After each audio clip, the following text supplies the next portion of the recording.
अवधूत चिंतन श्री गुरुदेव दत्त श्री स्वामी समर्थ। माझ्या चॅनलवरती तुमचं मनापासून स्वागत आहे। श्रावण महिना हा सणाचा राजा म्हणून ओळखला जातो। यामध्ये अनेक महत्त्वाचे सण हे साजरे केले जातात। नागपंचमीनंतर येणारा महत्त्वाचा सण म्हणजे नारळी पौर्णिमा।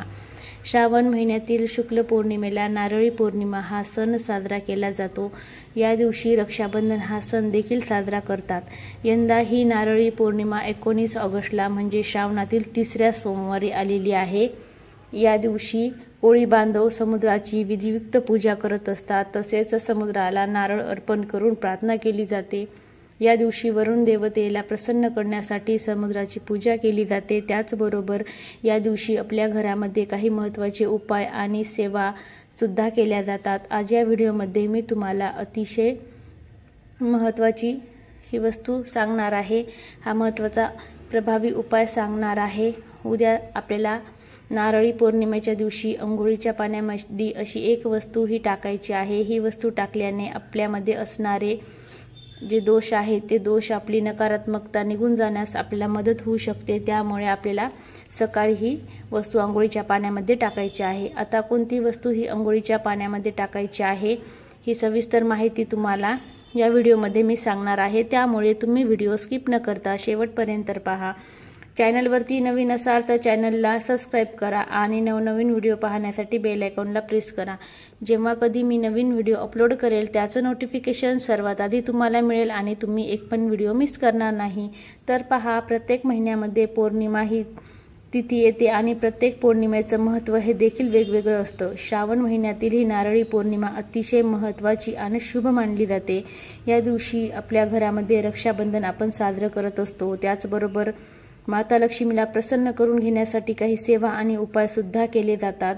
कुलदेवीला प्रसन्न करून घेण्यासाठी कुलदेवीची पूजा, अन्नपूर्णा मातेची सुद्धा पूजा या दिवशी केली जाते। तर तुम्हाला उद्या पौर्णिमेच्या दिवशी सकाळी लवकर उठायचं आहे। शक्य झालं तर तुम्ही ब्रह्ममुहूर्तावरती उठण्याचा प्रयत्न करा, पण नाही शक्य झालं तर मग 7ला उठलं तरीही सुद्धा चालते। आणि काय करायचं आहे, सर्वप्रथम उठल्याबरोबर तुम्हाला अंथरुणामध्येच बसून ओम नमः शिवाय ओम नमः शिवाय या मंत्राचा तुम्हाला जप करायचा आहे। अगदी 2 मिनिटं केल्या तरी सुद्धा चालते। त्यानंतर तुम्हाला अंघोळीचं पाणी काढायचं आहे आणि अंघोळीच्या पाण्यामध्ये तुम्हाला सर्वात प्रथम तुम्हाला गंगाजल टाकायचं आहे। तर बघा, आता काही जण पवित्र गंगेवरती जाऊन स्नान करत असतात, पण काही जणांना शक्य होत नाही। आता काही जणांच्या घराच्या जवळ असते पवित्र नदी वगैरे गंगा, तर तिथे जाऊन त्यांनी करू शकतात, पण प्रत्येकांना जाऊन करणं शक्य होत नाही। तर त्यांनी घरच्या घरीच अशी स्नान करायची की जे पवित्र नदीवरती स्नान केल्या एवढंच पुण्य तुम्हाला हे प्राप्त होणार आहे। अगदी सोपा हा उपाय आहे, त्यामुळे तुम्हाला आवर्जून करायचा आहे। सर्वात प्रथम तुम्हाला गंगाजल 1 चमचा टाकायचा आहे। त्यानंतर तुम्हाला कच्चं दूध टाकायचं आहे 1 चमचा। बघा, उद्या आपण महादेवाला अभिषेक करताना सुद्धा कच्च्या दुधाचा वापर केला जातो, त्यामुळे तुम्हाला कच्चं दूध 1 चमचा तुम्हाला अंघोळीच्या पाण्यामध्ये टाकायचं आहे। त्यानंतर थोडंसं अत्तर 1 थेंब टाकायचं आहे। तुमच्या घरी कोणतंही अत्तर असेल, सुगंधी अत्तर, ते तुम्हाला 1 थेंब टाकायचं आहे, किंवा अत्तर नसेल तुमच्याकडे तर तुम्ही गुलाबजल थोडंसं टाकलं तरी सुद्धा चालेल।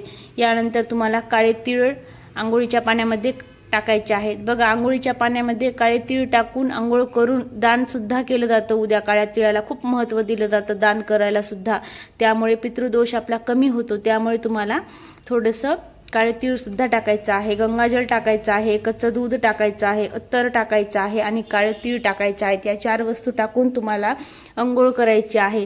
बघा, आता आपण म्हणतो आपण दोष मोठ्या माणसांनाच आहे असं म्हणतो, तसं नाही। दोष हे लहान मुलांपासून ते मोठ्यांपर्यंत हे दोष लागलेले असतात। त्यामुळे हे दोष दूर करण्यासाठी, नकारात्मकता दूर करण्यासाठी आपल्याला असं स्नान करायचं आहे, जे की पवित्र गंगेवरती स्नान केल्या एवढं पुण्य आपल्याला प्राप्त होणार आहे। त्यामुळे तुम्हाला अशा पद्धतीने तुम्हाला उद्या स्नान करायचं आहे।